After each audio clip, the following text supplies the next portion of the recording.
In a small, quiet village, a man stood by a dirt road, staring at the horizon. His eyes reflected both pain and determination. He wasn't a warrior nor a king. He was just a man who had witnessed too much suffering. His people were shackled, not by chains, but by fear, poverty, and injustice. For years he had watched as families struggled to survive under the weight of oppression. The land that once flourished with life was now barren with despair. Children went to bed hungry, farmers lost their lands, and the rich grew richer at the expense of the poor.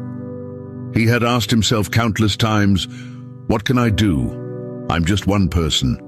But one day, as he sat in silence, the answer came, "If not me, then who?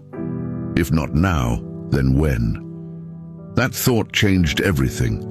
He realized that change didn't require armies or wealth. It required courage. Courage to stand up against wrongs, even if it meant standing alone. Courage to speak the truth, even when it was inconvenient. And above all, courage to fight with peace, not violence. The man began to walk. With every step, the dust of the road clung to his feet, yet he pressed on. Villagers whispered as he passed, their voices filled with skepticism. "What can one man do?" they murmured. "He doesn't have an army nor weapons. How can he change anything?" But the man didn't stop. He walked because he believed that even the smallest actions, when rooted in love and truth, could ripple into something greater. He wasn't fighting for himself. He was fighting for the dignity of those who had been silenced, for the mothers who mourned, for the children who deserved a brighter future.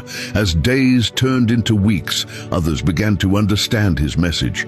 People who had once been afraid to stand up joined him. Farmers left their fields, artisans paused their work, and traders abandoned their stalls. They didn't bring swords or shields. Instead, they carried their faith, their courage, and a shared dream of freedom.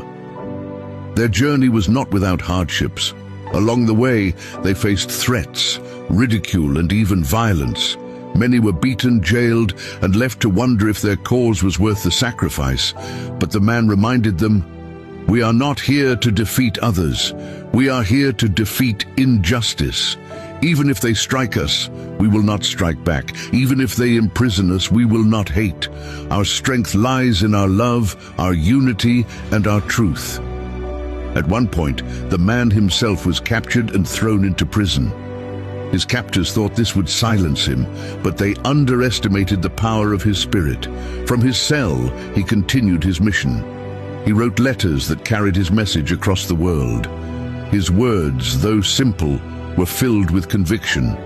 Freedom is not just the absence of chains. It is the presence of dignity, equality, and peace for all. When he was released, the movement had grown beyond anyone's imagination. What began as a solitary walk had become a tidal wave of change. Men, women, and children across the nation stood together, united not by hatred, but by hope. Years later, when the chains of oppression finally fell, someone asked him, "How did you do it? How did you lead an entire nation with no weapons?" The man, now frail but radiant with wisdom, smiled and said, "You can shake the world with a single step, as long as it is guided by truth and love." And that man was Mahatma Gandhi, the father of India's freedom and a beacon of non-violence for the entire world. Moral of the story: true strength doesn't come from power or wealth, but from courage, faith, and love. Even the smallest actions, when driven by a pure heart, can create waves of change. Gandhi's life reminds us that we don't need to be extraordinary to make a difference. We only need to believe in what is right and take that first step.